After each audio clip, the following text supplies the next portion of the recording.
Hello guys, আমি রান্না করে এসে গেছি। এই যে দেখেন আজকে কি রান্না করছি, রোববার আজকে। তাই কী রান্না হচ্ছে দেখেন। তাই এই যে ভাত হয়ে গেছে, গরম গরম ভাতটা রান্না হয়ে গেছে, ধোয়া উঠছে ভাতে। আর রান্না হবে এই যে দেখেন মাংস কষা করব, আর গরম ভাত, আর কিছু না, গরম গরম। তা মাংসটা আনলে মাংসটা ধুয়ে টক দই, আদা বাটা, রসুনগুলো আমি গোটা গোটাই দিয়েছি। রসুনগুলো আজকে গোটা গোটা গোটা মশলা দিয়েই করব আজকে। এই যে রসুনগুলো গোটা গোটা দিয়েছি। লঙ্কার গুঁড়ো, হলুদ, কাঁচা তেল, টক দই সব কিছু দিয়ে আমি মেখে 2 ঘন্টার মতন আমি ফ্রিজে রেখে দিয়েছি। দিয়ে এবার মেখে টেকে দিয়ে এবার আমি অন্য কাজ সারলাম, সেরে এবার আমি আসলাম। এই যে পেঁয়াজটা দেখেন, এবার নিয়েছি হলো পেঁয়াজটা মোটা মোটা করে কেটেছি। আর রসুন এই যে গোটা গোটা আরও নিয়েছি। পেঁয়াজটা দেখেন। এবারে যে এখানে আমি দারচিনি, তেজপাতা, এই যে একটু গোটা জিরা দিয়ে দিলাম। দিয়ে এবার আমি রসুনটা দিয়ে দিলাম।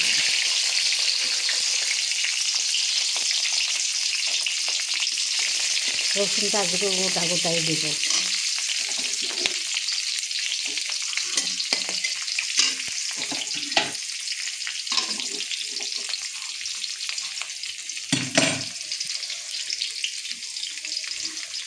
এবার দিয়ে দিচ্ছি আমি যে পেঁয়াজটা কিন্তু কুচাই না, আমি একটা পেঁয়াজেরে আপনি 6 পালা করেছি, 6 দিয়ে দিলাম পেঁয়াজটা।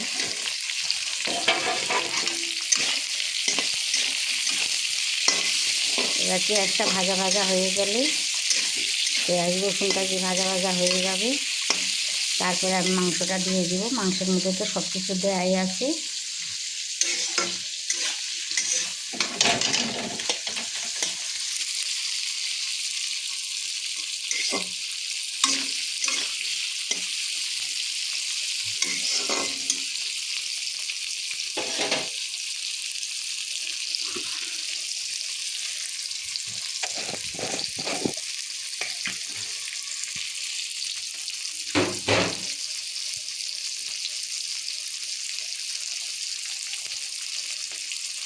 আমি দিয়ে দিচ্ছি অল্প একটু নুন দিচ্ছি, তাহলে পেঁয়াজটা তাড়াতাড়ি ভাজা হয়ে যাবে।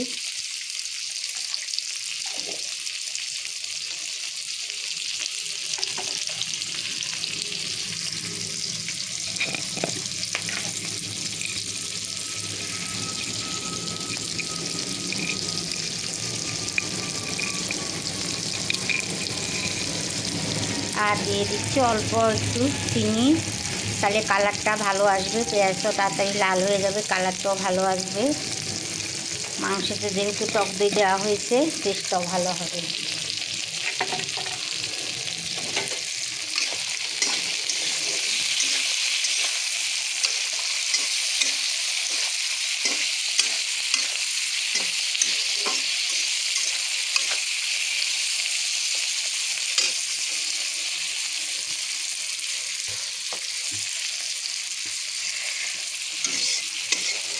তা আপনাদের নিশ্চয়ই রান্নাবান্না সবার হয়ে গেছে। আমার আজকে একটু দেরি, সব ছেড়ে ছুড়ে রোববারে খাবার নিয়ে যায় না, টিফিন নিয়ে যায় না, রোববারে বাড়িতে খায়। ওই জন্য দেরি করে রান্না করছি। গরম গরম মাংস কষা আর গরম গরম এই যে শক্ত শক্ত ভাত, একদম ঝরঝরা ভাত, শক্ত শক্ত, আর মাংস কষা। এই দিয়ে আজকে খাওয়া গরম গরম যদি খাওয়া হবে। মাংসটা একটু কষা কষা ঝাল ঝাল করে করব। আর মাংসটা মেখে রেখেছি, কালারটা দেখেছেন কত দারুণ কালার হয়েছে। কালারটা খালি দেখুন।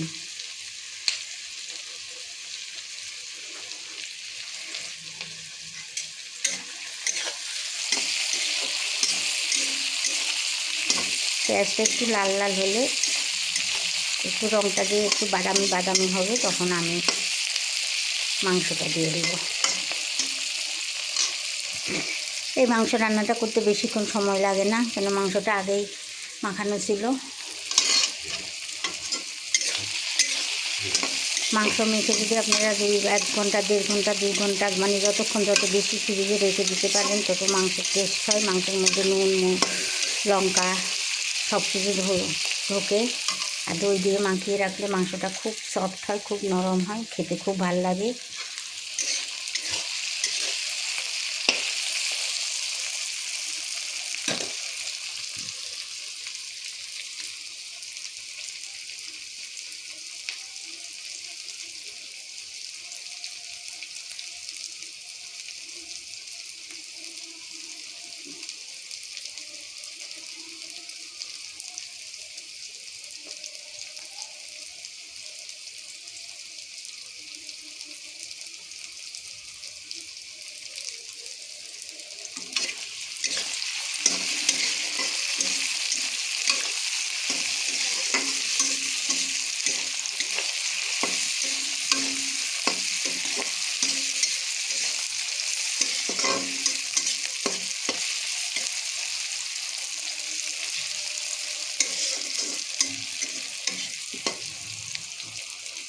এবার আমি এই যে একটু বাদামি বাদামি রং হয়ে গেছে, এবার আমি মাংসটা দিয়ে দেবো।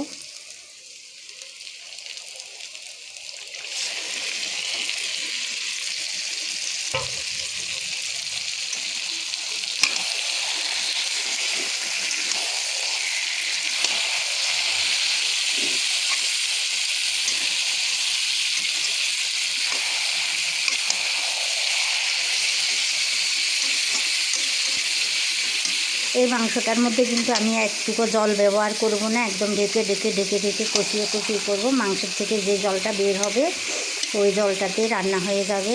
আর এই যে দেখো গাইস, আমি এই যে রসুনটা গোটাই দিয়েছি, এই যে দেখো গোটা রসুন দিয়েছি। খেতে কিন্তু খুব দুর্দান্ত লাগে। এটাতে কিন্তু 1 ফোঁটাও জল পড়বে না। ঢেকে আমি রান্না করে ফেলবো।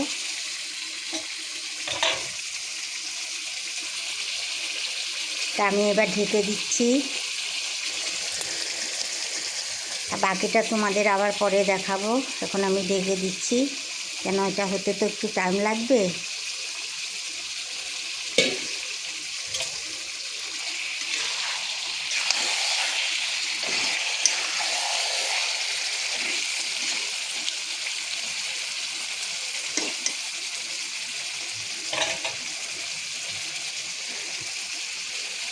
তাই তোমরা এরকম মাংস রান্না কে এরকম মাংস কষা খেতে কে ভালোবাসো বন্ধুরা কমেন্ট করে জানাবে। কে খেয়েছো, ফলো করবে